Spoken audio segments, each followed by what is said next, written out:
and Rental, episode 112. We are the podcast where the rules are made up and the points don't matter. Also, we are a gaming and geek culture podcast. If you enjoy our content, you can head over on to geekade.com and check out all the other geeky related content over there. But as always, my name's Ryan, and I'm joined by Andy. It's me, Mario. That's very low, but very good. All right, and Biff. Do you have one for me? Dang it. Anyways, hello. Do your best Chris Pratt impression. I got nothing.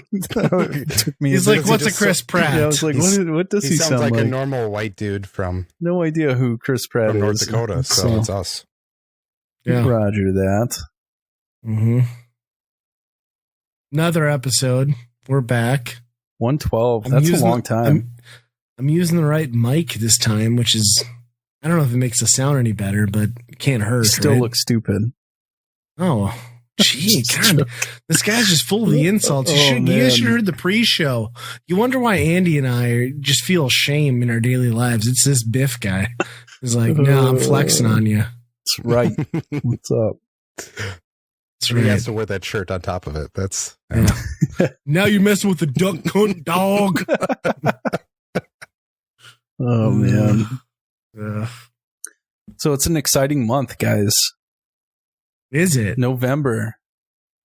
Which is kind of hard to believe that November's here. Summer's gone. Fall is nearly gone here.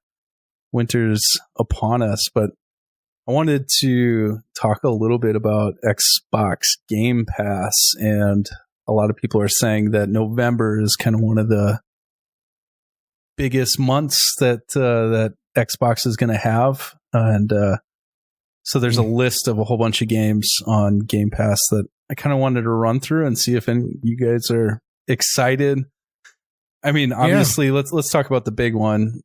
I'd be more excited if I was prepared for this and somebody had updated their topics list on the podcast notes. But this is what go on. This is what makes the show so great. So it looks like the Minecraft PC bundle is going to be coming out November 2nd, which I feel like that's always been on there. Exist? No, that's the thing is it blows my mind that they've owned Mojang for 3 years now, 4 years. And it's just coming to Xbox PC? Yeah. How? That's kind of crazy. It's like a freebie, right? That's like throwing in bread with pasta. It's just there. I was surprised. I thought it was always there. And so for you to say that it hasn't is kind of surprising, but pretty huge, I guess. It's good. You guys know anything about Unpacking? I've never heard of that game. Yeah, I've taken clothes out, put them into drawers occasionally. What'd you think of that, Andy? You said you tried it out. Yeah, it's literally that. It's taking pants out of a box and putting it in the right spot. So it's kind of like a puzzle game. I had my wife play it last night to test her to see how well she knows where everything goes in the kitchen. Yeah. And she got most of it right. But there was a couple. I think the pizza slicer was in the wrong spot. So, damn it! Oh I think if I was going to have my wife test a game for me to see if it was accurate to be hot dog in a hallway. Oh my gosh! Oh man! Because she doesn't listen to this podcast, so I can make jokes. Watch, she starts now. It Takes Two comes out November 4th, so tomorrow. I don't know anything. That's the about depressing parents are splitting up from the people who made the other games, right? That was so Way insightful. Out. What was the game? A Way Out? Yeah, A Way Out. And what was the first one? Brothers, right? Is it very similar in style where it takes two people to play? Yeah, I think it's more A Way Out focused, but I think that guy I don't know, his whole goal was I want to achieve cinematic storytelling in a game. Have it be really profound, and I think he peaked, in my opinion, at Brothers. Okay, it hasn't gotten better. So, Kill It With Fire also comes out November 4th. Yep, one that people at least on this podcast, are probably not excited about Football Manager 2022 is now out on PC and console, the Xbox edition.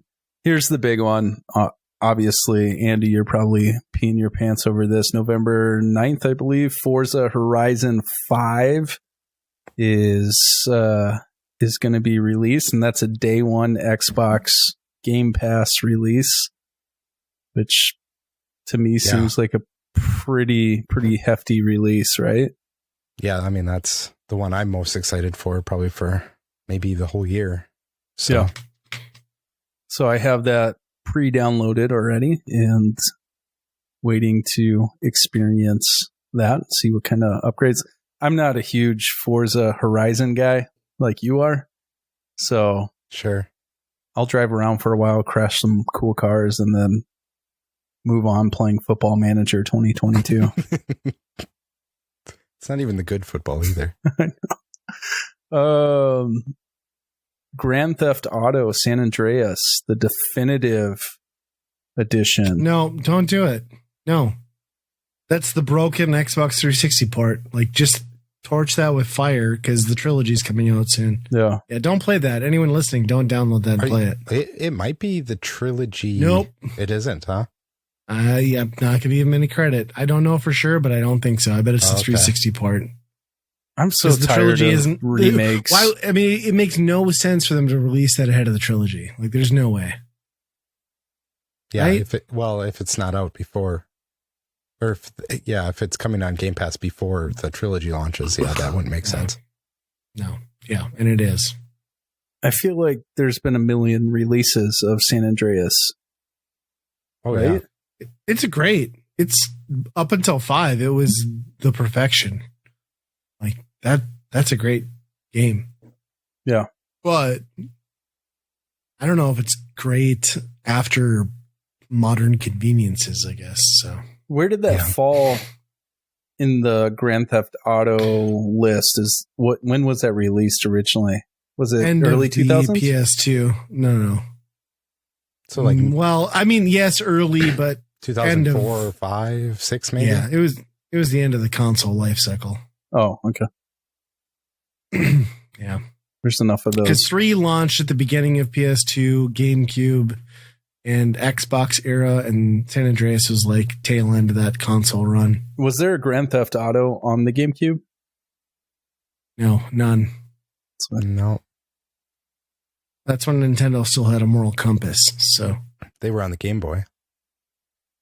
Yes, you're right. And the DS, right? Yeah. There's like China Wars and crazy. Let's see, just a few more here. One Step from Eden on November 11th. I don't know anything about that one. No. The Elder Scrolls Skyrim Anniversary Edition. Elder Scrolls 5. Never heard of it. This is Ryan's all-time favorite, Microsoft Flight Simulator Game of the Year Edition on console and PC. Here we go. I'm going to fly some planes into some things in a non-terrorist way. And then November 18th is going to bring us on Dungeon. Don't know much about that one either. And then finally, so far, or at least to end this list, is Evil Genius 2 World Domination, November 30th. So there's definitely some good ones, or at least a couple of good ones on that list that I'm actually kind of curious about, excited to try out. And again, it shows the value of Game Pass, right? Paying $16 and playing Forza Horizon 5, or if you're Ryan, you pay $1 and you get to play Forza Horizon 5, right? Yeah. It's true. Yeah. It is really crazy. I wonder how long they'll do that without, increasing the price or something too. Right. And they already have like the 2 options available. So if you're just going to download something, there's still 2 options that you can pay, which is so funny that they have them all lined up. It's like Game Pass, free, or you can pay the $60. And then if you want this version, it's like $100 some. It's like, whoa, kind of made the obvious choice, right? I'll pay $16 and then cancel it when I'm done. Or, I paid the game for. It's just such a weird thing to see bangers come out on, Game Pass right away. Yeah. And then Halo's in December, right? It should be. I'm not sure. Or Jane. Yeah, it comes out this year, right? Yeah. Well, and moving on from Biff's Google searched Xbox news, let's talk about Riders. Let's talk about Riders Republic. Anybody else bought this? No, I'm not going to spend full price until it comes out on Game Pass. You don't have to spend full price. You go to Walmart and they're like a brand new game, $10 off. Is it really? So yeah, every game that new releases at Walmart is $10 off listing price for the first 2-3 weeks. I didn't know that. Yeah, so it's $50. It's Ubisoft's spiritual successor, not quite sequel, but definitely sequel to Steep, which was their snowboarding skiing game, which also had wingsuits, and that might have been about it. But I don't know. I bought it day one because I was super amped about it. I think if you're the type of person who likes SSX and Tony Hawk, this is going to be everything you want. It's all the best parts of Steep, which was freedom of exploration, good trick set, good controls, crisp visuals. They're a little, I'll admit, they're a little lacking at this point in the PS4's life cycle. I'd imagine if I had a PS5 or Xbox Series, they wouldn't be spectacular either, but it fixes the main problem with Steep. And that's that every sport in Steep is momentum based, right? So you're constantly going to a map, finding the high point or finding the place above the place you want to go to and getting there by going downhill. And this is no, we don't care. There's a snowmobile. You drive wherever you want. I don't know. Very shortly after that, you've got a jet suit. So literally this whole map, which is 10 times bigger than Steep, is wide open to you. And you start off with a BMX bike or mountain bike, I guess. So you got biking, you've got skiing, snowboarding, wingsuits, jet suits, snowmobile. You've got a bunch of really bad Gen X. Hey, bro, what's up? Chicka bullshit story in there that you can just flush out. Just skip every cutscene. You'll be better for it. But what you're left with is a map that's 4 times the size of GTA 5. That is all just an open playground for you to F around, explore. God, there's something so satisfying about taking a snowboard and riding it off a cliff and realizing terrain just changed. There's no more snow and you can flip to a mountain bike, ride down the hill, or you can just slap on a jet suit and just keep going. It's great. I love it. It's the modern day equivalent of me just putting on I don't know, Renegades of Funk and just playing the school level on Tony Hawk 2 for 4 hours straight. It's great. And there's good challenges. There's good level diversity. There's, there's a game there too, but there's also the game within the game, which is I don't know. I'm not saying this is for everybody. I'm not saying go buy it for $50 at Walmart or $60 anywhere else, but it is a Ubisoft game and it's going to be $20 in 2 months anyway. And there's no reason anyone who doesn't like fun shouldn't buy this game. Just go nuts. It's so good. What does the co-op look like on that? So, okay, that's excellent. Yeah. So this game is cross-platform. And Steep had this thing it was Living World, right? There's people coming in and out of the game in Steep. In Riders Republic, it's fucking nuts. Every character is a little icon on the map. So you open the map, there's just hundreds of thousands of people flooding everywhere. It's alive. It's so alive. There's people everywhere. There's it's great. So when you get to multiplayer, basically you can jump in and out of competitions or challenges, but there's also these mass races, which is dozens and dozens of people. Yeah, it's so good. And the first thing I did was like save up all my cash earnings and bought a unitard that is pink and blue. So that when I ride around, I can just disturb people with the fact that I have like barely any clothes on, and it's awesome. Just like real life. Yeah. Yeah. Walking around in your unitard. Yeah. No, it is like, it's not a great game, but it is great in the sense that it is the perfect video game for this type of genre. Sure. I love it. So my big thing with Steep was that if you crashed or fell down or something, it was very realistic of you are stopped. Yeah. And you are going to accelerate at the realistic speed. Yep. Whereas like SSX, you're just bumping in the wall and you're still going the same speed, you know? You're just... Yep. Did they change that at all? Yes. So they recognized that and they adjusted it appropriately, but also in doing so created another problem. So at any point in this game, you have a rewind feature. It's a live rewind. You can backtrack. You'll come out at a good speed, like you're not effed. What they didn't take into account is that like during a very, like some of these races are long, like minutes long.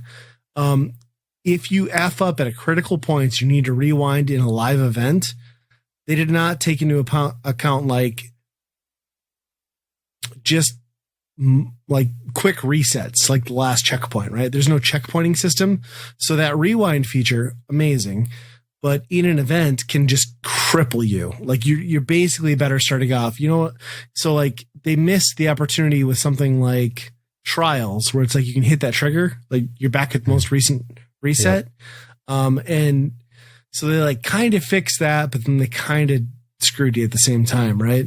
It's infinitely better. But in an event, I find myself more often than not realizing I'm hosed because of that, because it's just, I'm going to be like 6 places behind and I can't catch up. So you sure? You either get good or you just restart a lot. Yeah. I hear like nobody talking about this game, so I feel like it's probably going to bomb pretty hard, right? I mean, weird. Nobody talked about Steep either, but Steep did really well. And this has like a good underground cult following already. Like I could tell you from like the people playing online, this game is packed. Like there's people everywhere. Sure. But I think that's, you know, most of the community that like kind of flooded forward. But yeah, as far as mainstream press, it's got nothing. But I highly recommend it. I think it's worth full price purchase. Maybe not for everyone, but I'm super happy that I bought it. I've put probably, I don't know, 20 hours into it already. And that's not playing it every day. That's like that's Friday, Saturday, Sunday. Yeah. For someone who hasn't been playing a lot of games. I played the shit out of this. It's great. Good. Yeah. Huh. Well, you also could have beaten Metroid Dread in 12 hours. Well, I mean, I could have, but there were cliffs to jump. Yeah. I finished it. And it's like a little over 12 hours. I did 100% on it because I got to the final boss and was having a real hard time with it. So I decided to go back and just grab a couple upgrades, and then I'm like, okay, well, I'm back here. I might as well just get everything, right? And so I grabbed everything, got to the final boss, died a few times, but overall it was way easier once you have everything and, you know, full energy tanks and everything like that. But sure.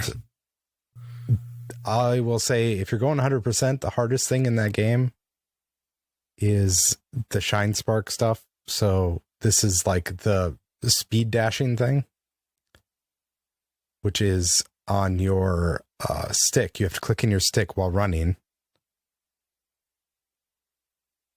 And once you get up to speed, then you have to swivel the stick to the down position.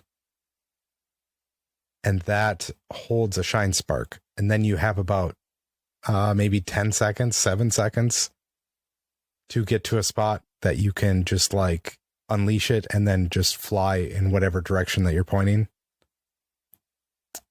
So many of the collectibles that you need are based on that, and it is extremely hard to pull. I mean, it's probably the hardest platforming in the whole game, and it's set to the dumbest control scheme possible.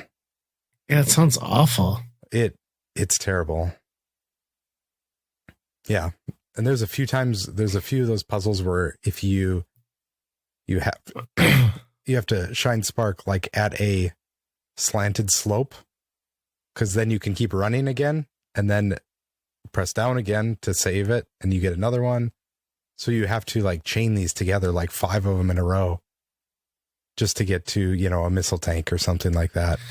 I feel like there's enough goddamn buttons on the controller that this could have been mapped to I know, so many more options. Yep. And it's like all these things where you have to find enough space to run so you get up to speed, which is usually in a spot where it's, you have to open a couple doors, at least one door while you're running also. So like you will start running, open a door, and then can't pull off the down movement in time before you fall off an edge or something like that. Or then the next time you start running and then the door closes right before you try and get through. And that's annoying because it's not even like a normal Metroid ass, like, well, it's Metroid. Like, that's just bad game design. Yeah. And, you know what I mean? Yeah. It would, all it needed was if you're running, just do a button press to save it. That would have been a million times better. It's just the motion of swinging the stick to the down position in a very critical, like you have a couple frames to do it. It's a really weird decision that they did on that move specifically, but that's crazy. So like that mostly comes into play though, just for like extras, or like is that main campaign stuff that you need to pull off? There's a couple in the main campaign that you have to do, but overall, they give you a mile of runway to do it in the spots that you have to do it. Sure. The puzzle stuff, or the ones to get the items, those are so you have to nail it perfect. But yeah, I'm not looking forward to that. Yeah. Well, you don't have to do that part either, but you really should beat the game, see the end of that game. They're going in some weird places in Metroid, I think. It's like a hentai ending between like Baby Metroid and Samus, or what? Yeah, I'm not sure what's going on there. That wasn't a no, so now I'm intrigued. Okay, all right. Yeah. It's I think they're going to be, especially the way it's selling to it, I feel like they're going to be making at least a couple more of these, right? Yeah. Well, I just want Prime 4 to be honest. Yeah. Like, just put that out.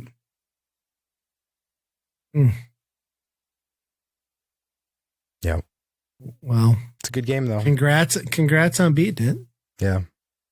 It's some commitment. I would say it's the perfect amount of challenge. So you die a lot in it, but it's like each time you learn to take you a little bit farther in the boss, which that's fun. It's not too frustrating. Yeah. But.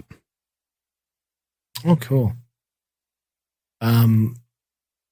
Speaking of new achievements, do we all feel great about witnessing the Uncharted movie trailer, about how great that's going to be and how wonderful the casting was and how much it reminded all of us about Uncharted, the video game series, besides the fact that it's just named Uncharted? By great, you mean not great. I do. I don't think that was a good movie trailer, period. I think having played those games, knowing the characters and the context that they were in makes it even worse, if not appalling. Yeah, it was real bad. I'm not going to sugarcoat it. That was a real bad trailer for any movie, and it was a real bad trailer for an Uncharted movie. Yeah. Because the potential for it to be good is there, with the story, the game itself, there's a lot that could play into a really solid movie. Well, and like 10 years ago, they did that like teaser movie trailer promo thing with Nathan Fillion playing Nathan Drake, and it was great. Yeah, he would have been. He was he was the right guy. Had they made the movie then, his demeanor, because Nathan Drake is a smartass, like lucky asshole protagonist type. Tom Holland is in this trailer awkward. He makes one joke being kind of a smartass about the bartender thing, like, wow, are you here for your prom thing? That's not funny. It's not witty. It's like, I'm a dick. Please don't tip me. Here's your martini. You know what I mean? Like, fuck that. That's not the character. And then Mark Wahlberg playing Sully. Sully. Yeah. Sully's supposed to be like the over the hill, like, I'm retired wearing my Hawaiian shirt, like, haha, smoking like cigars, yeah. Yeah, like that. If anything, Mark Wahlberg could have played Nathan Drake. He was going to at one point. Right. Well, that's the problem. But like Tom Holland is like, I feel like they got him because like his name was hot.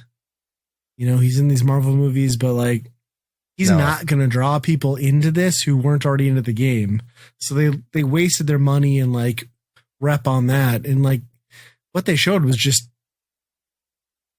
I don't know. It felt like a worse version of watching that first like Tomb Raider movie with Angelina Jolie, where it's like they tried to make a heist movie, but also tie it into Tomb Raider. But this is like worse than that.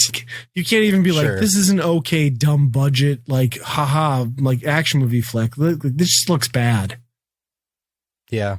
I mean, the hard part with that is like, do you want them to reference the games or not? Because I mean, at the end of the day, it's just he's Indiana Jones. It's just you're right. Yes, make an 100%. Indiana Jones movie. Yeah, and like there were so many set pieces in there that would be like that were like, remember this thing from the game, remember this thing from the game, remember this set piece, and it's like, yeah, if that's what it was, but those games are so cinematic in the first place. Yes, they are movies that you just barely interact with. Yes. Right. So I feel like then they're just remaking. They're just remaking it at that point. They're not actually. I don't know. Yeah. I don't know what I don't know what somebody wants out of it. I guess maybe just making a completely, new adventure might not be the right thing either. I don't know. Yeah. Now you bring up a good point. Like, what was great about those games was the fact that they like so closely aped the Indiana Jones formula. And not, the funny thing is like not even differently than like Lara Croft and Tomb Raider, just like with the visual fidelity, it felt more real, right? Because like, let's be honest, like Uncharted, the first one, is just a prettier Tomb Raider, right? Yeah. And Indiana Jones inspiration, but yeah, I don't know, like it. I mean, I'll go ahead. When they show the cargo coming out of the airplane, that was like one of the big set pieces in Uncharted 3. Was it 3? Okay, I was going to say 2, but 3, yeah. Yeah, 3 was the big one in there. And it's like, I remember that scene and I was at the edge of my seat playing it. He's having some great remarks and everything like that. And it's like going to the theater and watching somebody where I have no vested interest in, in the game where I'm controlling the guy. It's going to be the same thing that I'm not as engaged in. Yeah. Also, the ending of that was bad because when Tom Holland, who weighs all of like 80 pounds wet, makes that last 12-foot jump against like the Air Force of like a screaming plane, that fucker's gone. Like, are you kidding me? Like, not believable. But yeah, to your point, like that story progressed. Like what was so great and like engrossing about the first one, which you'd assume is where they start, is like the tombs, the treasure, the wilderness. And like none of that was present outside of like the one ship scene, like in the opening. Yep. So it's like all cityscapes, mechanical airplanes, like that does fit into the universe, but like pick up on the original tone. You know what I mean? Yeah. I don't know. Tom Holland. Not a fan of this guy. Nope. I think he's just interesting because Spider-Man is huge success with that, and you know how it is when it comes to casting. It's pick the most popular person, even if they're not right for the role. And that's going to get us views. They don't think of what's staying true to original storyline characters. That drives me nuts. And then it ruins everything time and time again. I'll be honest, like I'm probably in the minority here, but like I don't even like him as Spider-Man. I'm just saying. Yeah. I don't get excited about him. My wife. My daughter has him as like a screensaver. Like these. Get ahead of that. These teenage girls are. No, you don't want her spidey senses tingling. Like, come on. What is the movie? Your Peter Tingle, or I can't even remember what the.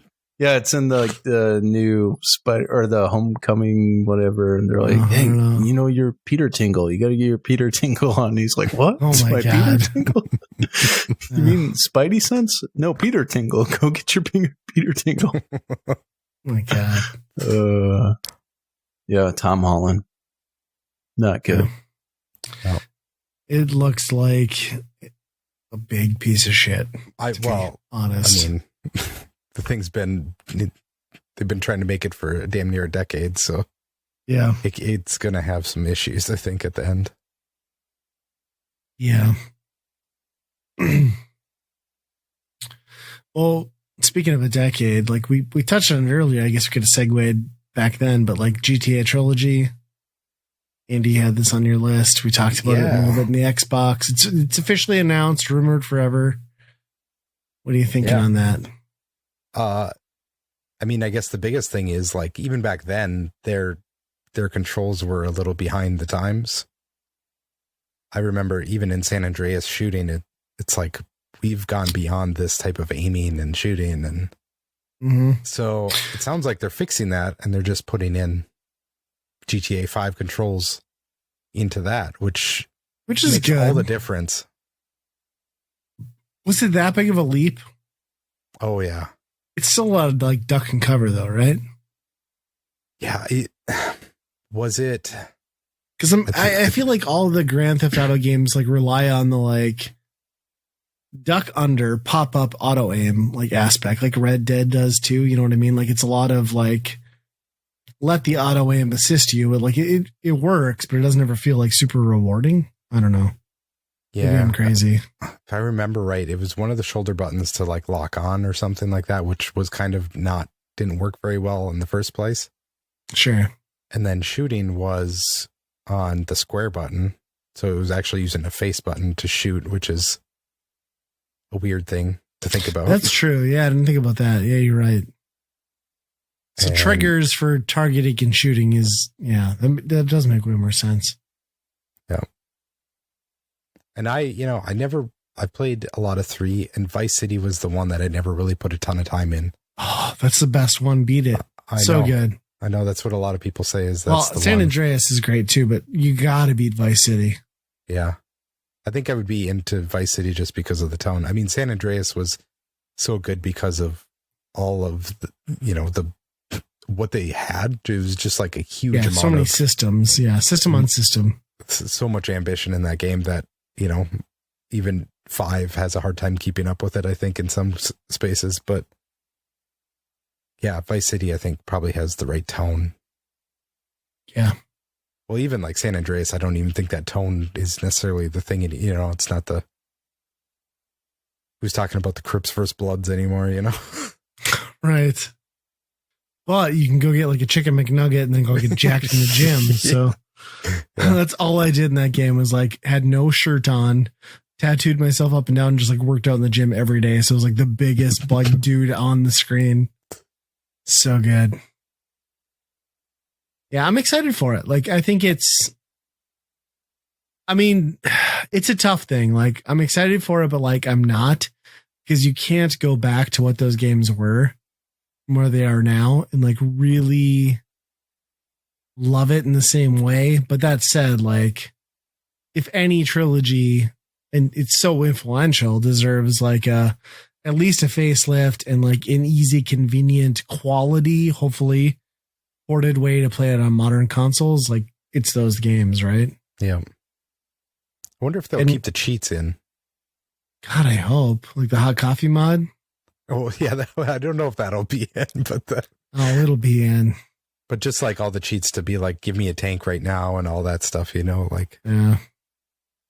That was the thing with like San Andreas was like, even without the hot coffee mod, like going on those dates, just like banging your date, and like you just, the door closes, it's just like all that moaning and stuff. It's like, oh man, this is bizarre. That hot coffee stuff is like so tame compared to what's in 5. Oh, for sure. Yeah. Yeah. No, they're great. I'm pumped. I'm saddened that the Switch version is clearly just getting like partial physical and mostly download. Like it's already kind of announced. I didn't even know that was happening. I just assumed it wasn't.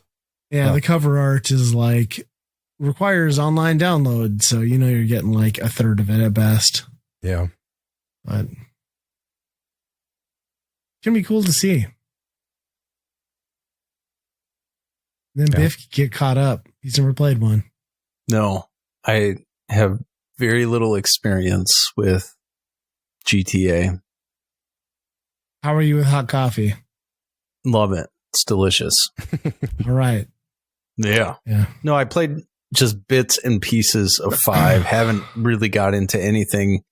I think what you guys have said, that I barely tapped into the story on 5, where I think I just met some guy at a mansion for the first time. I can't even remember their names in 5, but I missed everything. Michael? Yeah. Missed San Andreas, missed all of that stuff. I have a hard time. Graphics are a big deal to me outside of the 8-bit, 16-bit stuff. So I have a hard time playing stuff that probably looked really good back in the day. So I don't know. We'll see.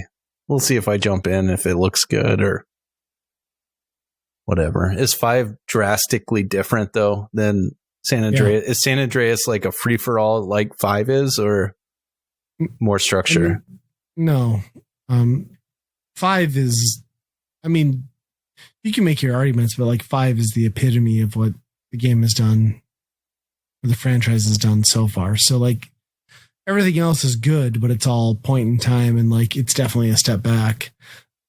San Andreas though, like that soundtrack, like the Q Rock or whatever, like all that 90s grunge, like I like right as we've been talking, I just hear like Rusty Cage like on loop in my head, and I'm like, yes, like I need this. Yeah. I wonder if all that's in there. Have they said? Because that's a good question. Yeah, that does seem like a nightmare. For you, Biff, I would say probably don't, but I would say you need to pick up and play 5, because 5 is still like, God, top 3 like greatest, maybe top 2 greatest like stories ever told in a video game. Like, yeah. Say what you want about the context of the game, like the moral dilemmas in it, like the delivery, the character acting, like the 3 main characters, Trevor. Oh man. Love that game. I can't get past. Yeah. I think the twice that I've kind of jumped into it, haven't gotten past the meeting the second character. Michael, the white guy. Yeah. Whoa. I didn't want to label anything around here. Well, there's 2 white guys, but like, don't Michael. You do like a bank thing at first, right away? Right? Yeah. You do the bank thing. And then there's something with, like, what is it? Repoing a car or getting a car and getting this gunfight at the beginning. And then from there, you kind of do a couple other things and then meet. Yeah. I just like how Michael's like that whole character and family persona is like so based on like Desperate Housewives, like vibe. Like it's mixed with the Sopranos a little bit. Yes. Yeah. It's like we are the dysfunctional white family you see on TV. You know what I mean? Like, and then you meet a really dysfunctional white guy, which is even better. Yeah. So, yeah. Trevor. Yeah, Trevor is great. It's always funny to me though, like when 4 came out, like those were getting like 9s and 10s, and it was like 4 is so bad. 97 on Metacritic and everything, and then it's like nobody talks about it anymore. Because 4 is garbage. That's the only one I couldn't even. I tried to force myself to play it. Like I bought like whatever edition that like came out where it was like Game of the Year, where you got like Ballad of Gay Tony and blah blah blah, and like the controls and the driving were so icy and floaty that it just ruined the entire game. Yeah, like the story was fine, but like the game is all about like the physics, and like when you fuck them up so bad, like it's not even worth playing. Yeah. Yeah. Speaking of that, Nintendo fucked some stuff up, I heard. I mean, they did it when they released the Nintendo 64 originally in 1996 or 7 or whatever that was, but apparently the emulation on the expansion pass is real bad. It's tough for me to gauge because I hate it anyway, but people say it's worse. It's terrible. It's not good. It's not unplayable. I played plenty of 64 with my kids on the Mario Kart. I think it's fine. I don't know. It's that reminder that I'm in the same boat. I hate the 64. I don't like anything really. It's just, it was fine in its day, but it's not good now. And so the few games I wouldn't that even give it the credit of fine in its day. Well, I mean, it was, I thought it was fine in its day for what it was doing and some of the games that were put out. You know, we've talked about that, but they're terrible. They're the few games that are on this expansion, I'm not super excited. Obviously, there's, you know, Mario 64 and Mario Kart 64, and those are fine, but I just find myself, it's been a long time since I've played those types of games, or not types, but those games specifically. And the buttons are weird, especially playing on the button mapping like sucks. A pro controller. It's just really confusing. It doesn't play well. I still think, I think it looks funky.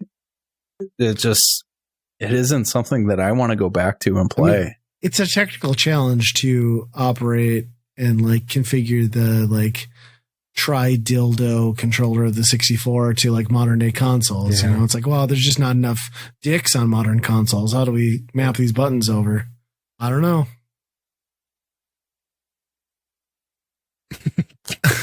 I will say here's my take on it. I didn't buy the expansion pass for the 64 games anyway. I always thought they looked like butt. The 2 or 3 games that I've played with my kids, which is Mario Kart 64, we played co-op, like, well, not co-op, multiplayer. It was fine. We've also played Mario Tennis multiplayer, which was fine. But I guess I have no benchmark to judge them by because I've even the greatest games on the 64, I've barely given time of day to. You know what I mean? Like, I've played Ocarina, but mostly on the GameCube disc. I've played Conkers, but mostly on the 360. I've played Paper Mario, but that's not on here.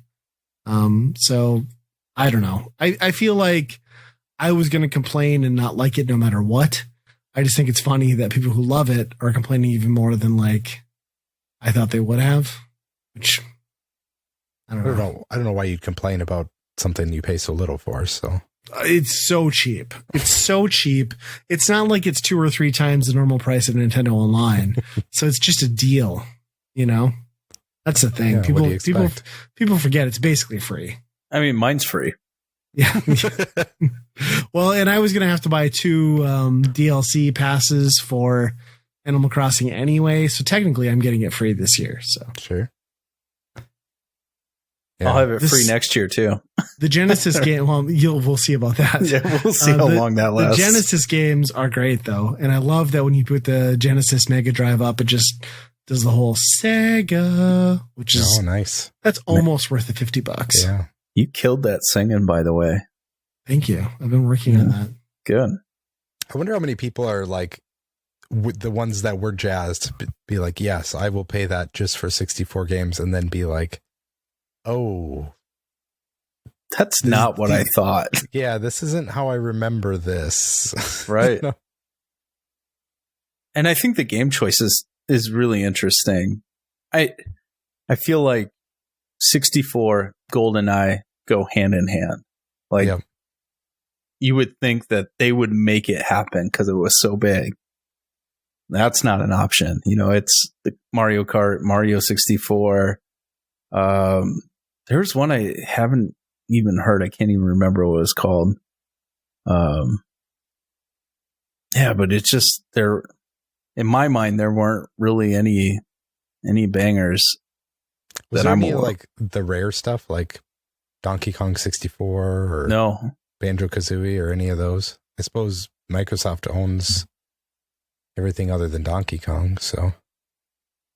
Yeah, I know Mario Tennis was on there. So this list, I think this is the list, but Winback. Yeah, Winback on there. Winback, yeah. So Mario Kart 64, Legend of Zelda Ocarina of Time, Star Fox 64, Mario Tennis, Super Mario 64, Dr. Mario 64, Yoshi's Story. Oh, yeah, that's a good one. Sin and Punishment is good, but that was also available on like Virtual Console. Oh, yeah, Sin and Punishment. Yep. And then Winback.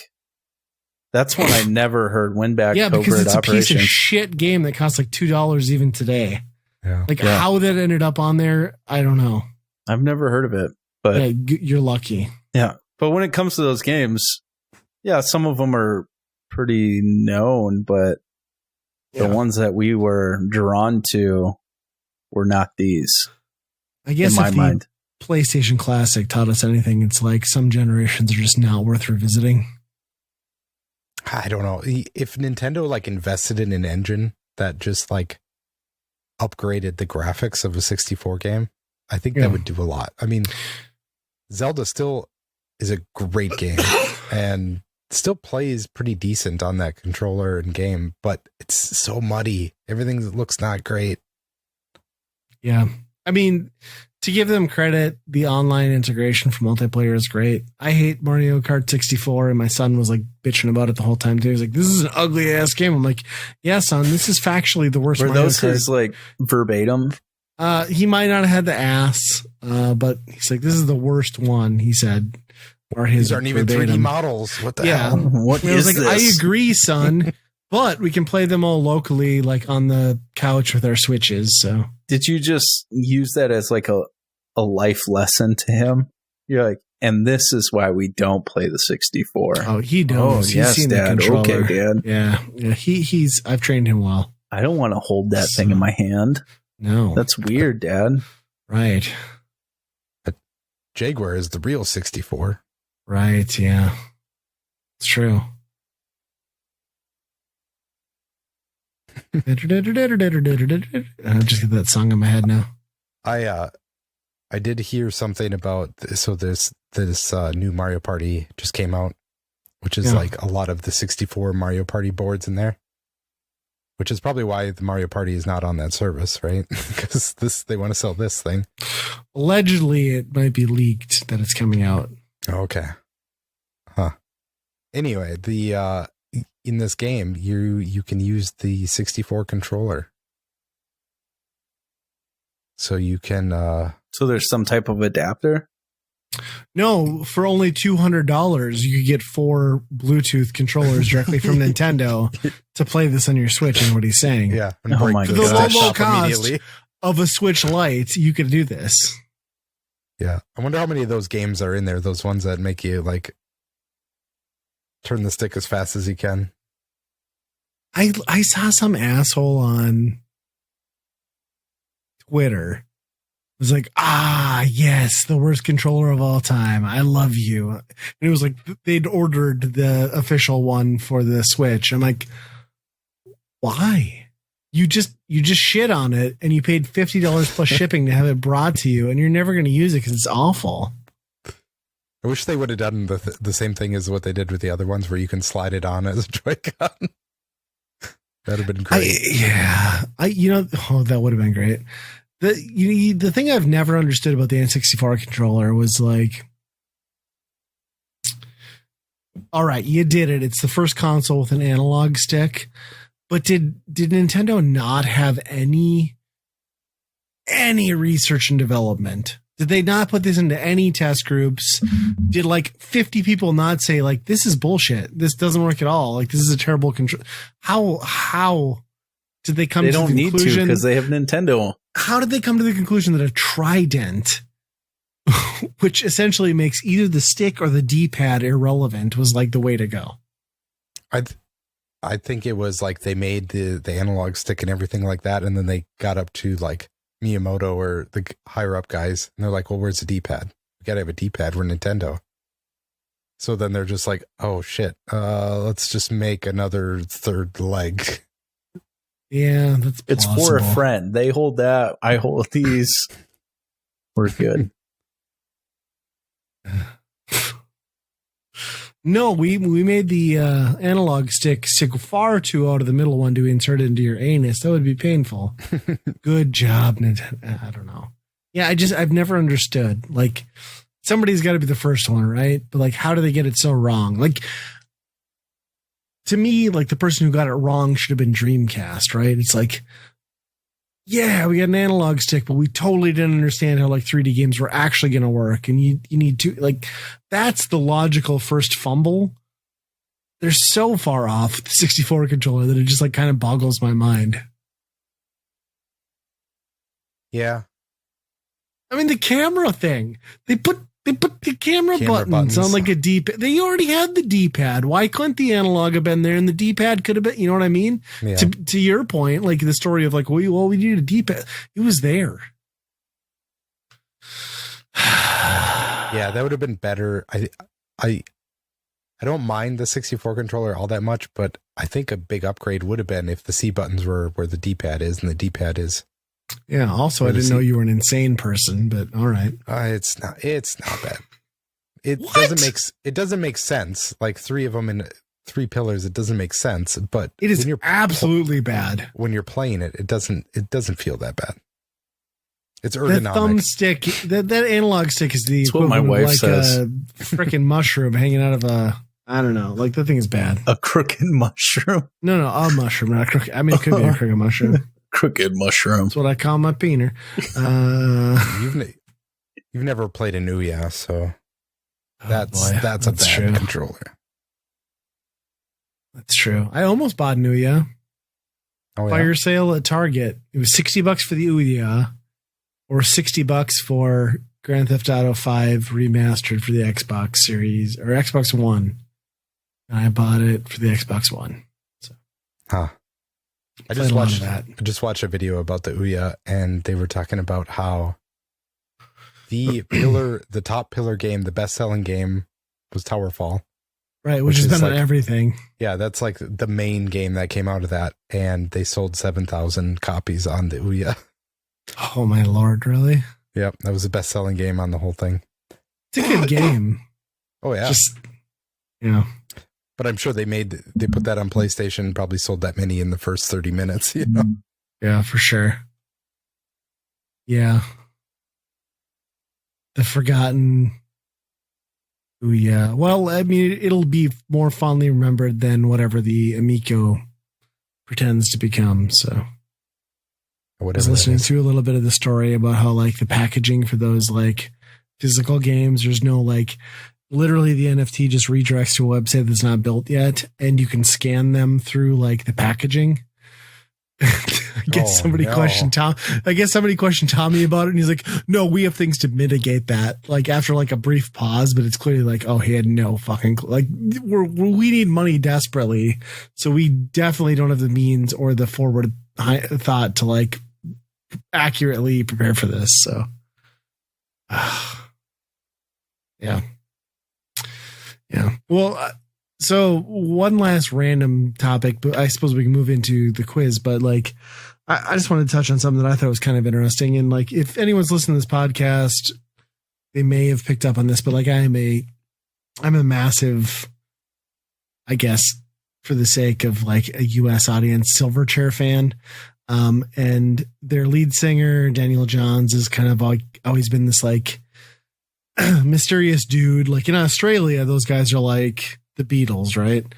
But so they recently started like a limited podcast release through Spotify, and it's like, who is Daniel Johns, right? The lead singer. And it's a 6-part kind of introspective interview storytelling podcast, which they've just released the 3rd episode. I think it comes out every weekend. But like this podcast is like, if you're a fan of the band, it's really interesting to listen to, but like, it's kind of amazing too, because you can tell how big he is in Australia, because that podcast has overtaken everything in Australia as the #1 podcast. Like Joe Rogan has been put under by this mini podcast series. And, I've been listening to it, and like, it's really interesting to kind of like hear some of the interviews. Like, I don't know, say what you want about the band, whether or not like it was just like copycat Nirvana grunge and just dumb luck with, I mean, that's fine, but like, it's pretty interesting to like listen to a very in-depth, candid interview with this guy who's now like 40, kind of retelling like what a traumatic experience it was to be like, I play in my garage, to like, I'm the face of like Rolling Stone at age 14, you know, like that sort of fame. And so whether or not you like the band, I do recommend listening to the podcast. It's interesting. But like, what I was laughing at so hard was, he gets a lot of like celebrity interviews, like Natalie Imbruglia is on there. Obviously they were married for a while or whatever, but like, I laughed my ass off at the 3rd episode, which I listened to today at work, because they get Billy Corgan. And it was like such the Billy Corgan interview where he's like, well, when you get like amazing, like one of a kind, like once in a generational talent, like myself or Daniel, it's just like, no. It's like, he's so good at like sucking his own cock anytime that guy opens his mouth. It was just so funny. And then like Daniel was like, cause they must be friends a little bit. And like, Billy Corgan like praised him on like the Diorama album, and he's like, well, yeah, he's like, I just went in a different direction, like, and I was inspired by like people I loved like you. And Billy Corgan's like, well, and little did you know you were gonna follow me right off a cliff. And it's just like, oh my god, like, stop pretending like you're the guy who like made him who he is. But I don't know. I just want to touch on it because like it's on Spotify. If you're already paying for it, or if you're not, you can listen to it. I really love the band. I think they're underrated. By the 3rd episode, they touch on Diorama, which didn't do at all well in the States, but I would argue is like a modern day masterpiece. It's weird listening to that album again now, and because like it came out in 2002, and like he just kind of like, he's a guy who just like went for it. He's like, I'm going to make something. This is going to be like this is my crowning achievement. And it's just, it fits in now. Like that album sounds kind of like stuff you hear on like Imagine Dragons or 21 Pilots. But like at the time, you know, rock radio in the US was like fucking Bodies by Drowning Pool and, you know, like Rollin', you know, from Limp Bizkit. So like you understand why it commercially failed. But like at the same time, it's such a great album. And then, part of that interview that was really interesting in the newest episode was, it's pretty well known that he scrapped. So like Silverchair is like a band, right? They're a band in the sense that like Foo Fighters is a band and Green Day is a band. Like for a while they were a band, but then it's like the lead singer's project is kind of what it turned into. Well, for a while Foo Fighters was just him, right? Yeah, 100%. Yeah, that's right. Dave Grohl wrote the whole first album, but like it's pretty well known that Daniel Johns threw away a full studio album before they released their full album, which is crazy to think about, like someone just deleting that. But in this interview, he talks about how he's like, yeah, like in this, he's like, I just sat in my room, like I had 18 months, and he's like, all I did was listen to a shit ton of like, what is it? Is it Kairos or whatever? Like, what's the one that's like before Caius. Yes, Caius. Like it's pre Queens of the Stone Age. It's like psychedelic desert stoner rock. He's like, it was the heaviest shit I've ever written. He's like, I had it done, 18 tracks. He's like, and then I was like, no, if I release this, I'm going to be pigeonholed. Like, I'm going to be that guy. I'm going to be like the loud music guy. And he's like, and I just deleted it. And I'm like, oh my God. I like, would have heard that. I know. That's all I think too, is like, how much would I have loved to have heard like a freaking super heavy Silverchair? And then instead he deleted it all and went with like show tunes, which it's fine. It's a great album regardless. And there's a couple tracks in there where you can like tell like some of that like highest inspiration is still there, but there's only like on that whole album, there's only like 2 songs that are like really guitar based, but I don't know. Well, again, like I think they're a highly underrated band. I think Diorama and Neon Ballroom in particular are like fantastic albums that everyone should listen to and have aged beautifully. So if you've not heard of Silverchair, listen to them, or if you think they only did like weird grunge music, like that's not true. Like just he's an interesting guy who got like twisted and effed up by fame, which is apparent in the podcast, but check it out. I don't know.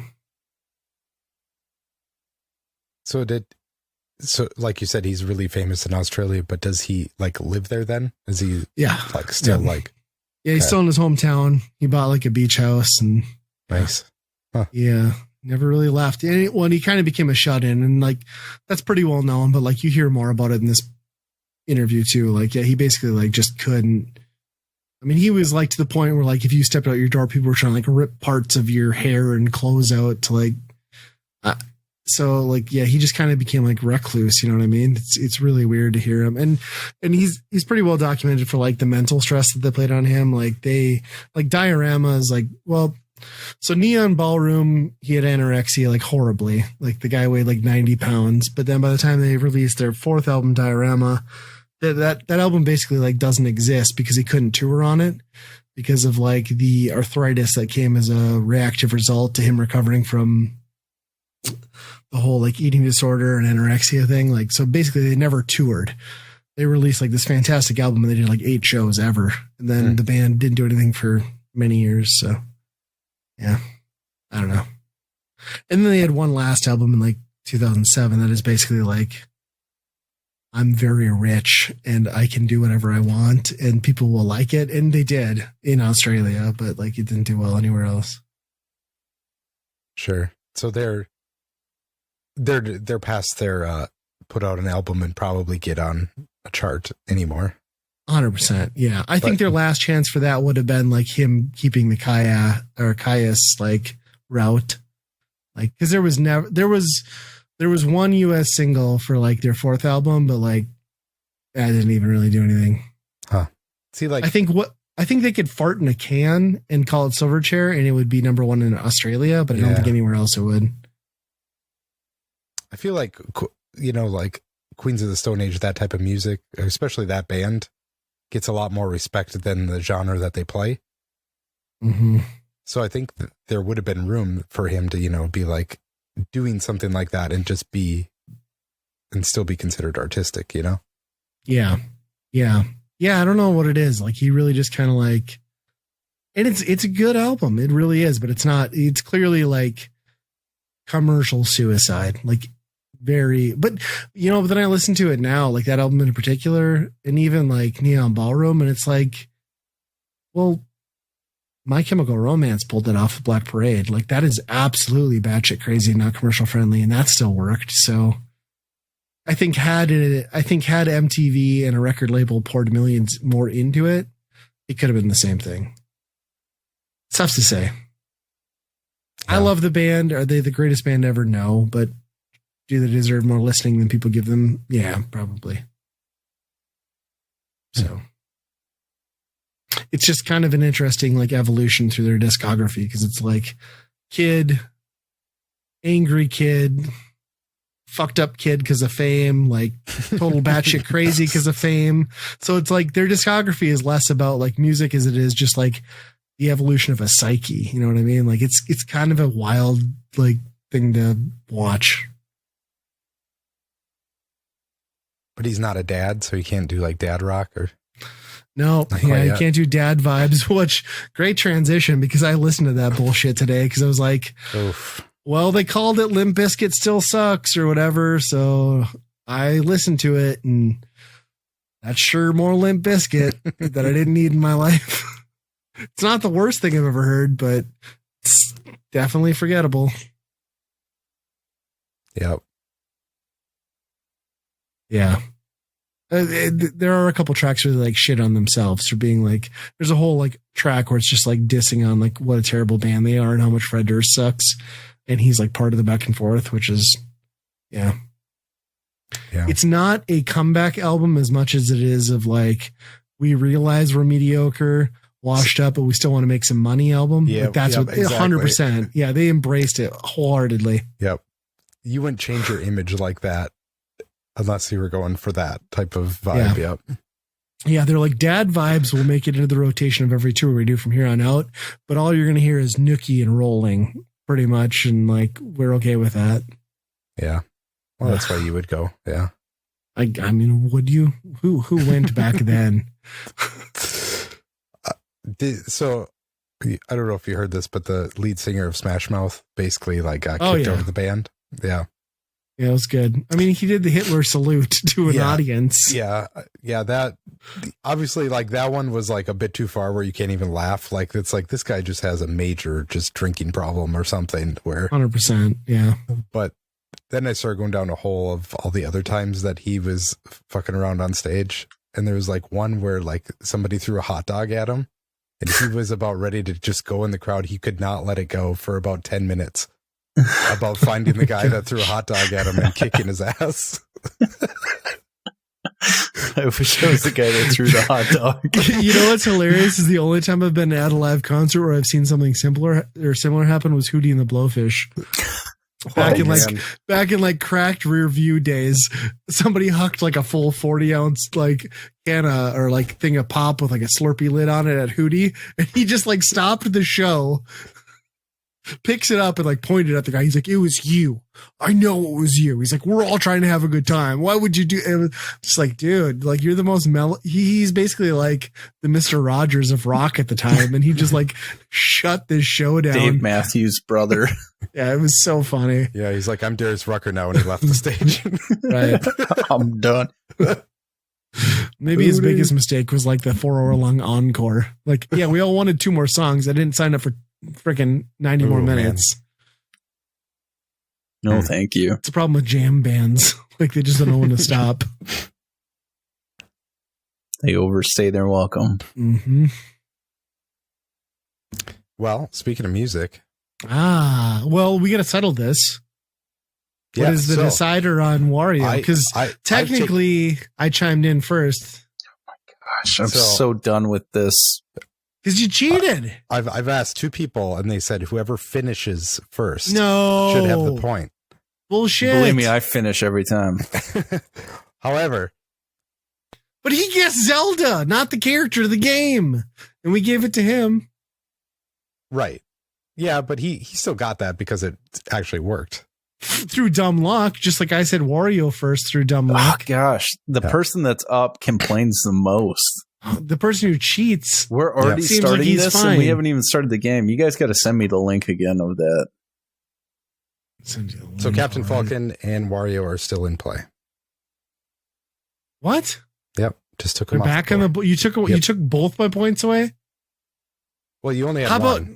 Okay, how about let's redo this. I keep Captain Falcon, he gets Wario. We move on. No, okay. I like you losing both. No, it's the same difference. We just don't have to we don't have to retread. So what you're saying is I got Wario. Yep. Does that just eat over? Yeah. Don't put an asterisk next to my through points. Cheating, you got Wario. Congratulations, cheater. I don't like playing this game with you. It pisses me off. Piss me off. Gotta find Let's this. See if this works. Gotta find this email image again. Oop. I just put it in the chat. Oh, perfect. Should work. Yep. Makes me so mad. So since you got Wario last time through cheating, it's my first dib on the first one. Then didn't cheat. No, it was your point, so I get first shot, and we agreed we're doing back and forth, right? It's back okay, and forth let's now. Define this a little bit more. One answer, wait for the other person to answer, next answer. It's easy. Okay, well, I would have had way more points because you just kept on talking over me last time. I listened to the audio, and the only one I really went apeshit on guessing was Wario, which I also won. But we're not going to talk about that. So.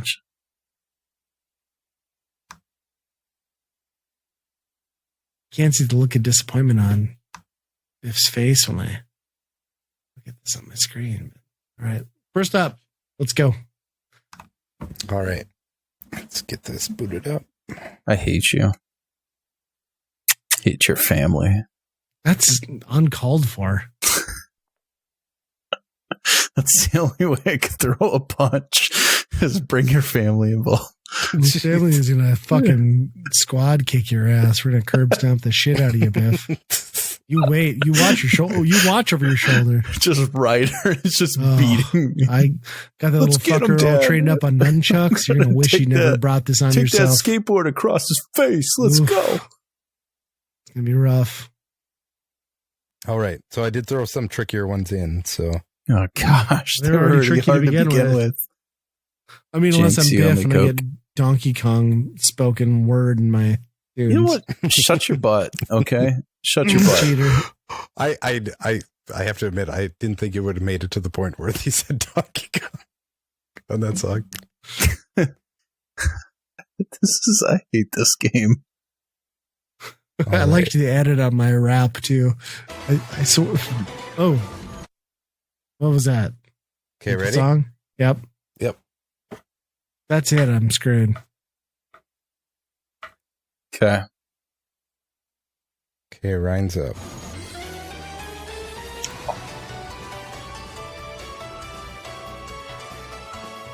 Is there a time limit? No.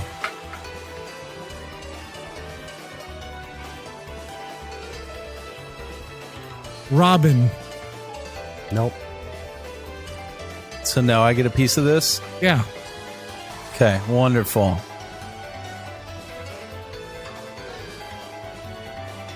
Mega Man. Nope. Bayonetta. What'd you say? Bayonetta. That's right. Yeah. Really? Yep, Bayonetta. Yeah, I suppose. Yeah, what are you going to contest? The fact that I got the point and you didn't? You know what? I'm sick of your mouth. I'm sorry I didn't say Bayonetta in the song so I could just get an easy point. Hold on, I need to switch back to Google Meet so I can just lock eyes with you. Yeah, why don't you just switch back to... You look at this. You look at this death glare, Biff. You look at... Oh, no, I don't like the tongue thing. I'm going back to the roster where I can admire how much ahead of you I am. All right, is this my turn? This is your turn. Let's go. Let's get this over with.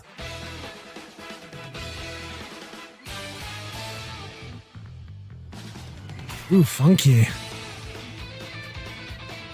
Oh. Like it.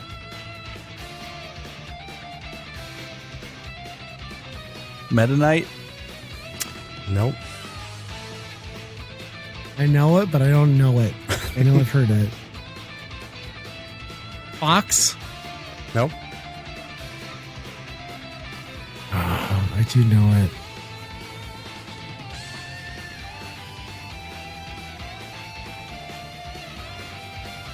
Oh, man.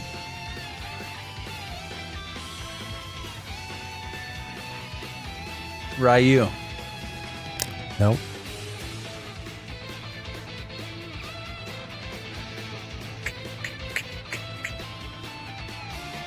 Simon. Nope. Little Mac. Nope. Joker. No.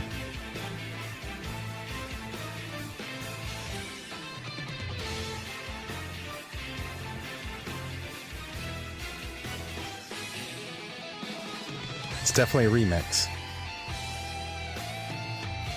Sounds so familiar. Mega Man. Yep. Mega Man. Mega Cheater, more like it.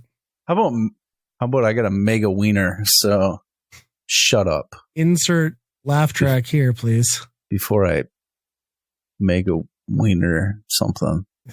Stop trying to make Mega Wiener a thing.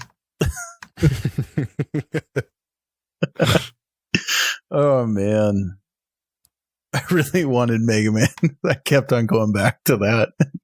Well, it sounded so familiar. I was like, damn it, I know this. I don't even... think it was Quick Man or Cut Man stage. Cut his Mega Wiener off. All right, whose turn is it? Ryan, you're up. Whose turn do you think it is? You just got the point. It's my turn. You shut up. Yeah. Nobody likes you. Go play in a Distracted busy by your street. What? What? So violent. God. Oh my gosh, just give it to him, why don't you? I don't know this.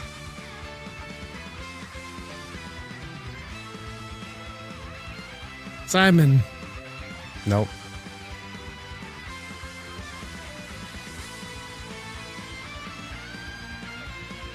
Joker. Nope. Sonic. Nope.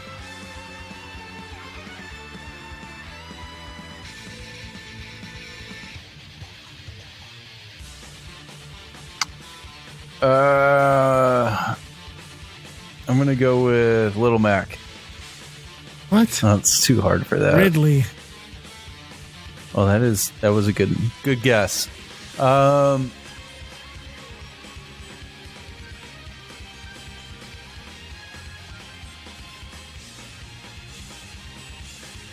Did we say Meta Knight?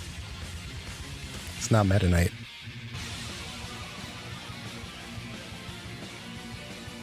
Sephiroth. Nope.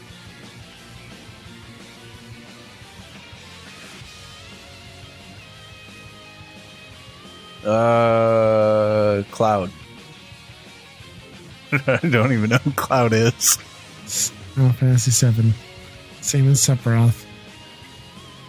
See, I'm learning. You guys are on the right track, though. No, oh, okay, because it's his time. Lucina.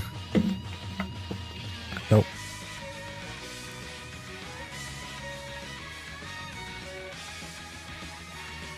Yes or no? No. No? I don't know if this person's in the same I know game, who it but is. Dark Pit. Nope. Shulk. Yep. Shulk. Yeah. Knew it had to be an RPG. Where's that at? Shulk, he's right above Isabel, right below Lucio, right next to Rob, right next to Bowser Jr., right next to Robin. Just anime hair. Yeah. Ugh. Right next to Suck It, Biff. Wait, let me switch back to camera. Get a glare in. I know it's real. Death glare. The audience can't tell, but I'm glaring. You were at a tall place. It's very powerful. I would yell jump. Yeah. I'd feel more afraid if you weren't dressed like Al Borland. Death glare. I hope you choke on Doc's meat. Oh, it's not going to be your mega cock. That's what you're hoping. All right, Biff.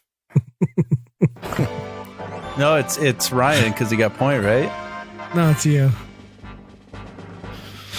Ooh, familiar. Young Link. Nope. Oh, this is very familiar, but I can't place it. Pikachu. Oh, shoot. Nope. Toon Link. Nope. Man, that sounds very... Yeah, right? I can't get over that.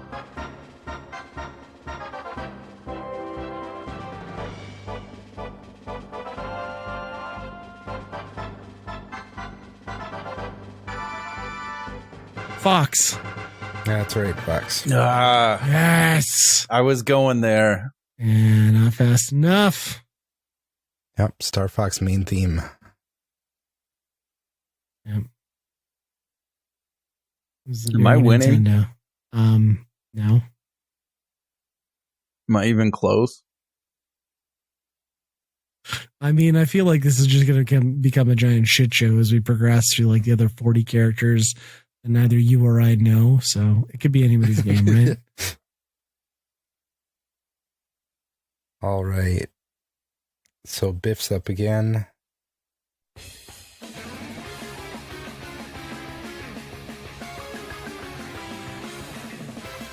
I know it.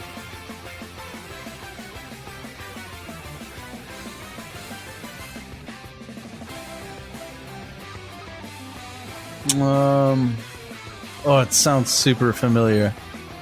Duck Hunt. Yes, got it. Dick. I don't Nailed like it these first time. remixes. Kills me. Just slightly off. Yeah. I have to. If it was just the 8-bit version, it'd be too easy, right? Right. Mm-hmm. I don't even know if Maybe, the 8-bits maybe are not. even in the game. Just the regular 8-bit, but...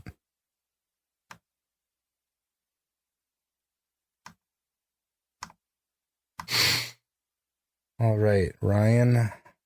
Uh-huh. Go easy on me.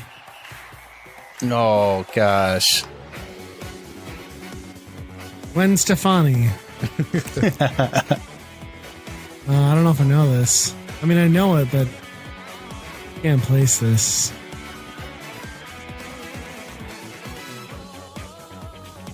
Oh. I got words. Are they going to say the name of the game? Just one word. It's just, oh.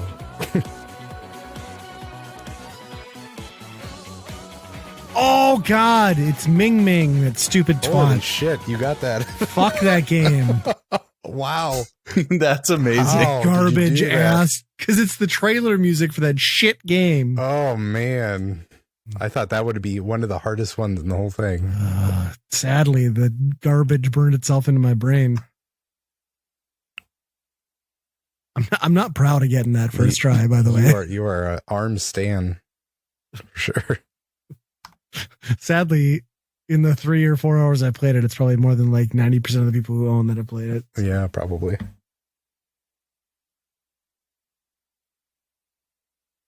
All right, Biff's up.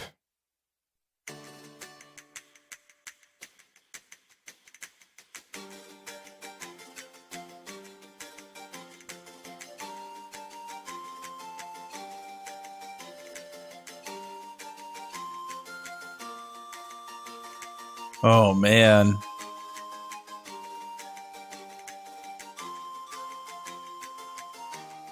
Hero.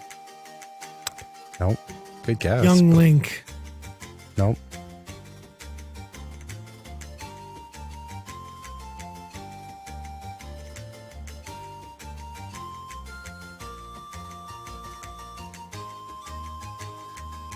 Man.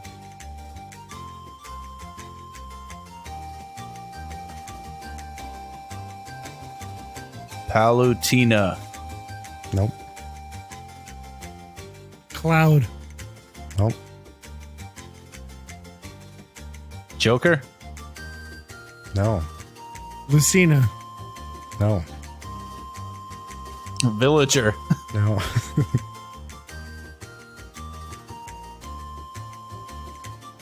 Robin. Nope.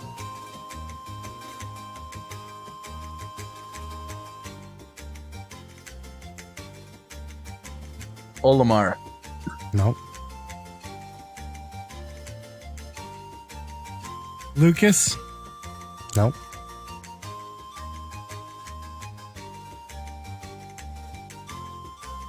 Rosalina and Luma. Nope. Yeesh. Pikachu. Mm-mm.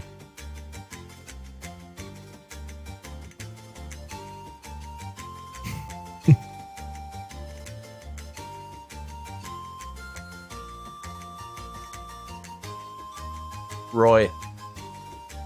Nope. So that was, we'll go over that one rule.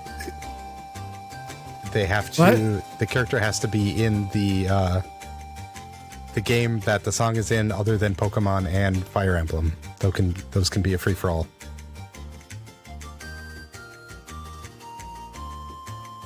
Toon Link. That's right. God, I knew it sounded Zelda-y. I really thought it was Young Link. No, Wind Waker. Noise.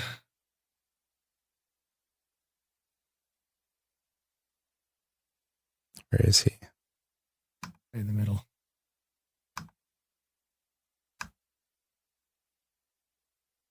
Once I heard you say Young Link, I'm like, this is going to go on for a while, I think. Well, yeah, because I wasn't going to guess anything Zelda until Yeah. you said that. And I was like, oh, I think I was right. Ish. What the fuck are we going to do for me Gunner, me Sword Fighter? That's a good question. Because I've never played with any of them. I have no Yeah. idea what their tunes are. That'd probably Give me be the like last three. That'd probably be like some of like Smash original music or something like that. Mm-hmm. Okay, Biff.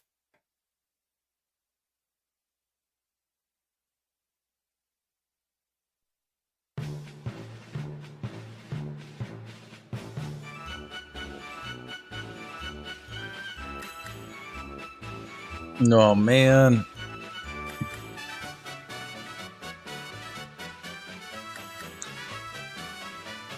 King Dedede. Nope. Is that a no? Yeah, it's a no. It's a good. King K. Rool. Nope.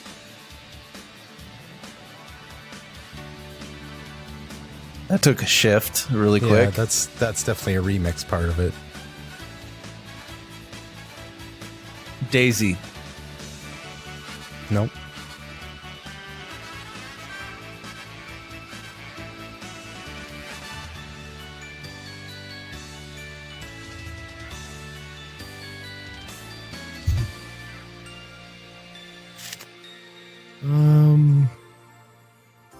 Isabel?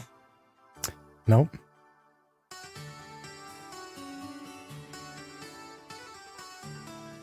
Man, that is funky. That's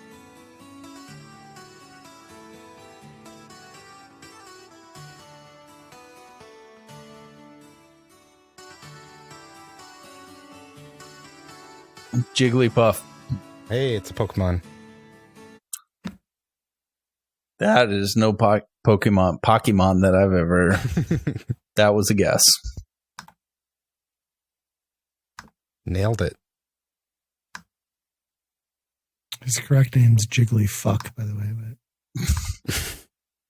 because he's an asshole and a terrible Pokemon. I should play this game. I don't know if you'd like it. No, I'm talking about Smash. Oh, yeah. You should. I should actually play. I was just thinking back to that after we recorded this first episode when we were talking about like the upcoming release of Smash, and you were just like, Smash is like C tier, and it's like the number one selling game on the console. All right, Ryan. Uh-oh.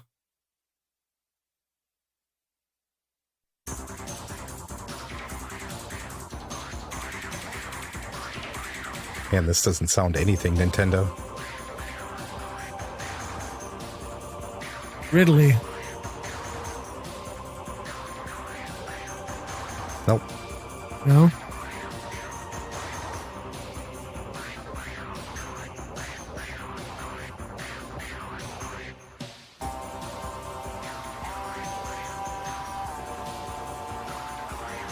Ryu. Nope.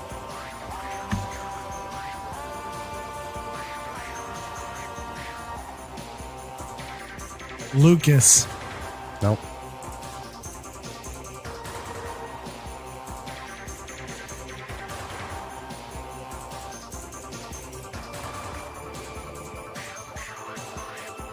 Ike. Nope. Blythe. Nope. And Biles. Two back-to-back Fire Emblems. Oh. It See, shows I how don't much even we know. know. Yeah, I was like, I don't game even know they who's in even Fire Emblem. I'm trying to like. They look could at all the either be in backgrounds Fire and- Emblem or Xenoblade, as far as I'm concerned. Zero Suit Samus. Nope. Oh, he's shoot. Bowser. Nope.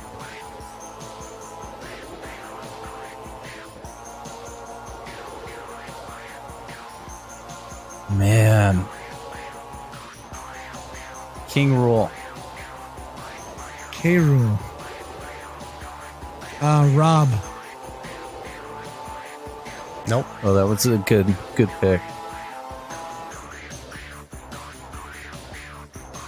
I don't know. I don't think this is a remix. Sounds like somebody's just like sitting in the mic going like over like a spell and speak cassette. Snake. Nope. Banjo and Kazooie. No. Oh man, that would be weird.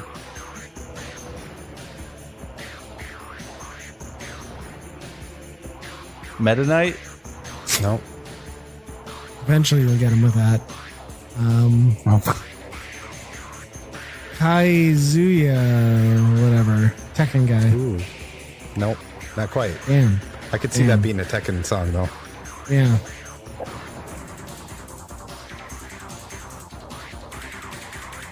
I'm looking for somebody specific. I think I might have it.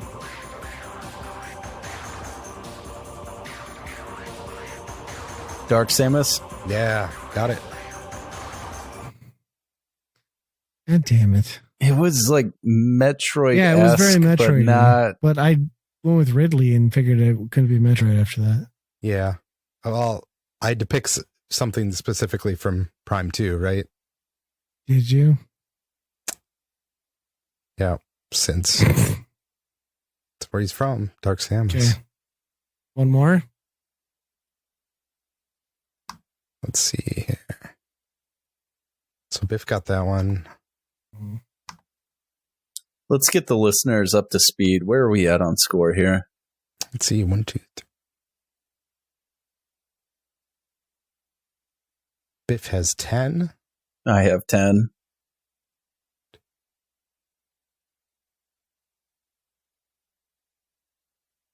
Ryan has 14. Oh my gosh, this is rigged. This game's stupid. I never liked it. Oh man, it's going to be wide open here after. Yeah, I mean, right now it's already a shit show. Yeah, I mean, if anybody hasn't guessed, the main guys are off. You know, Mario, Donkey Kong, Samus, Kirby, Yoshi, they're all gone. So we're down to the second tier, if not the C and F tiers already.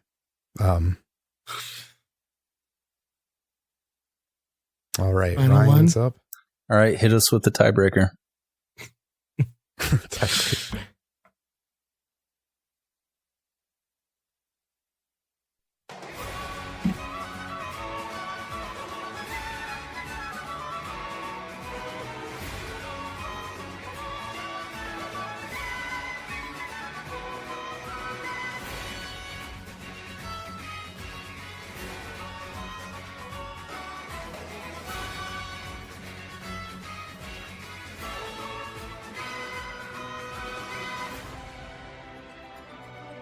Roy.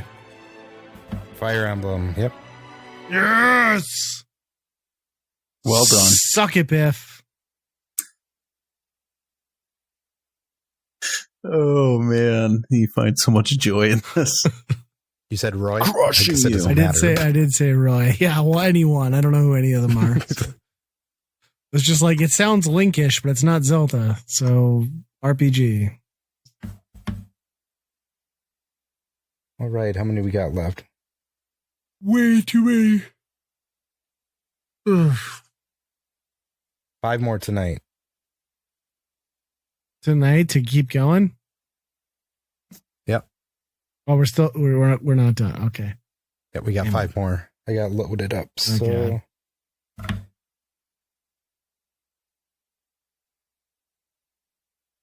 Okay, Biff's up with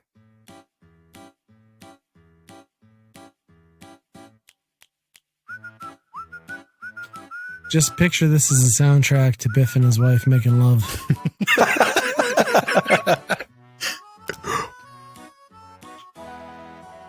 Villager? Yep. Fuck you. Nice guess.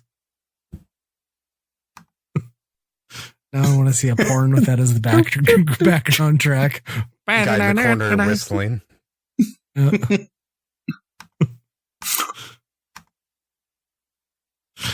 Have you ever played Animal Crossing? No. It just sounded like something like walking around a city-esque, No, like a village. So I was looking for something goofy. Oh, God. I'm Oh falling man, asleep. there's way too many people here. Here you are. Bingo. Oh, not yet. All right. Ryan. Mm-hmm.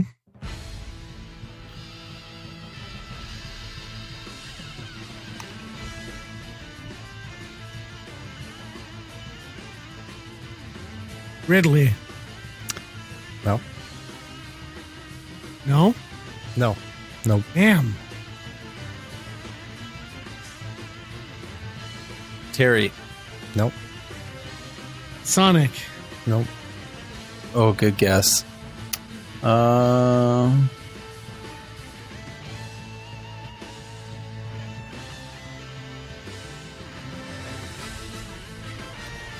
Incineroar. Nope. Meta Knight. Nope. I refrained from saying that, even though I really wanted it to be.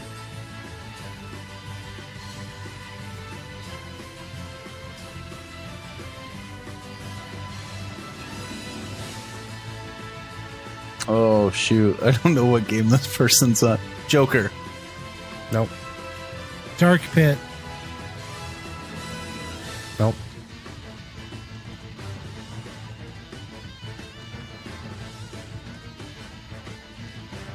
Little Mac. No, that's too much for him. Sephiroth. Nope.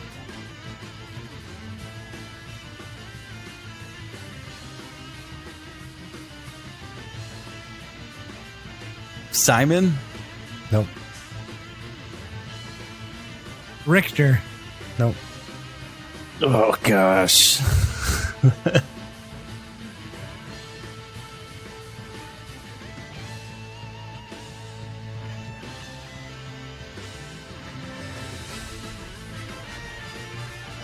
Man, I don't know.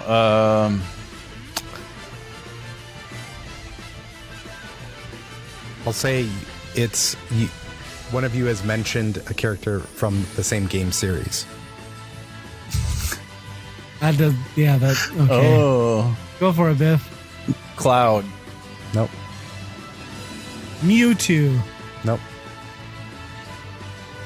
I feel like we've said everything at this point.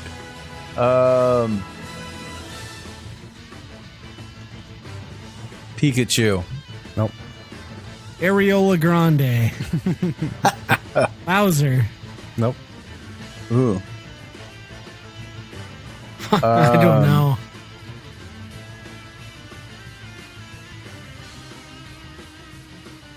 Robin.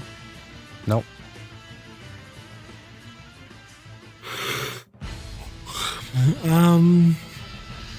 Man, this sucks. Sonic? No, that doesn't work. That's God the damn second it. time you've said Damn that. it. I'll say left half of the board.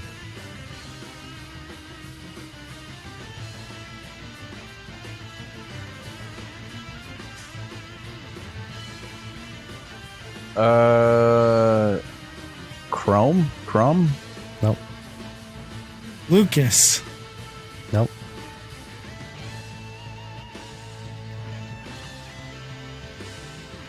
Chic. Nope. Meta Knight. No, damn it, I already said that.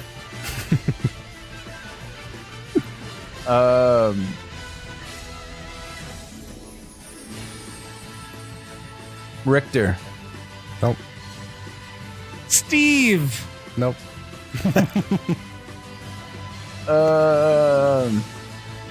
Gosh, did someone say Simon? I think you I did. think both of you said. Oh, you said Richter, yeah. Good job. Link. Nope. Who the fuck is left?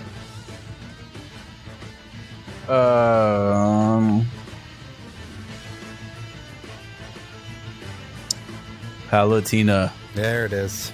What the fuck? I said Dark Pit. Yep, not the same game. Oh my god, your rules are bullshit. Oh man. What game is that? I don't even know. It's fucking Kid Icarus Pit game. Uprising. Kid Icarus, yeah. Oh. Which, besides the NES game, I played none of them. Which I guess there's only 3, so not surprising. Ugh. I was like, I'm pretty sure we said everybody on the left side. It's Yeah, pretty my next crazy. guess was Pac-Man. And I was like, that's not It was right. getting to the point where I was like, Olimar?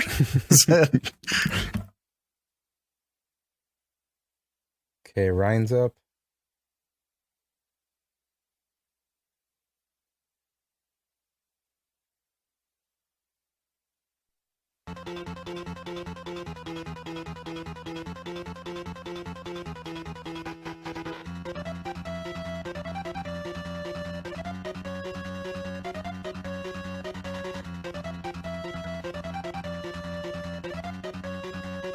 Just making sure there are no other options before I guess the character.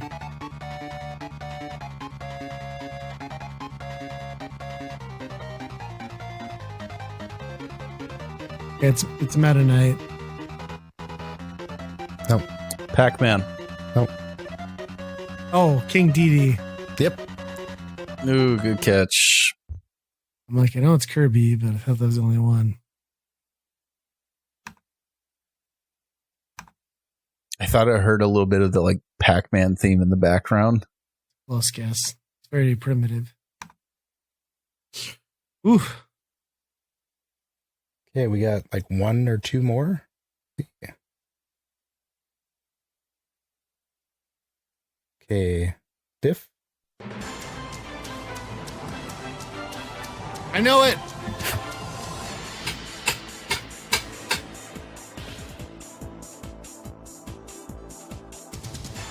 Don't screw up.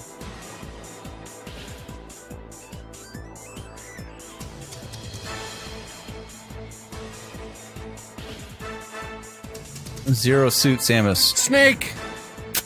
Snake. I was close. One person off. Yeah.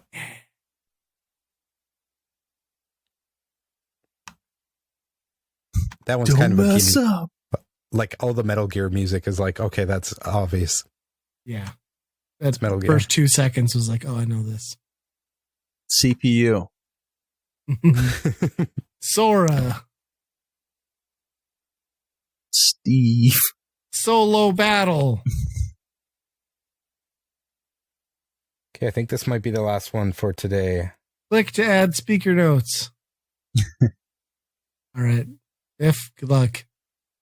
Yeah.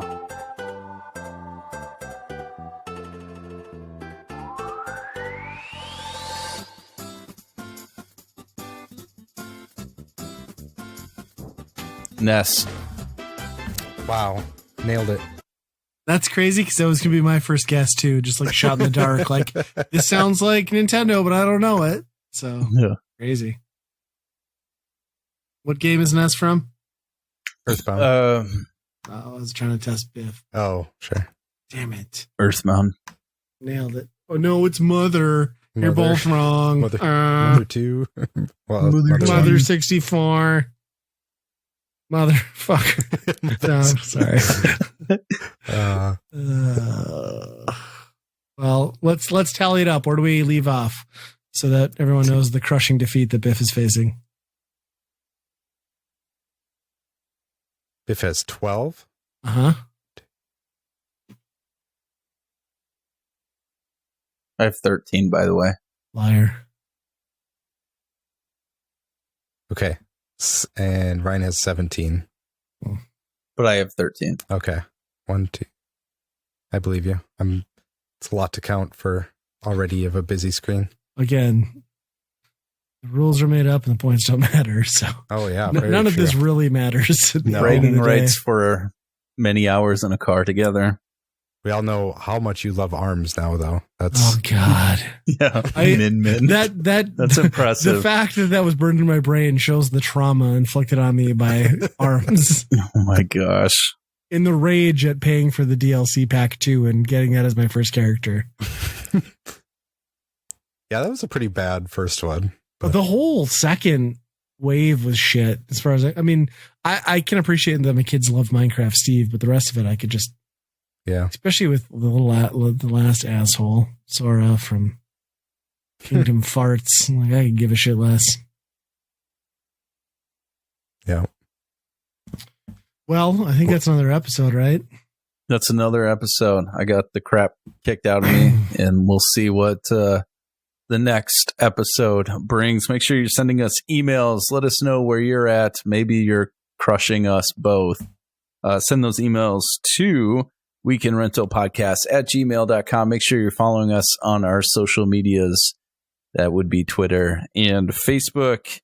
And you can find all things Weekend Rental at weekendpodcast.com. As always, friends, be kind and rewind. Meta Knight. Mega Wiener.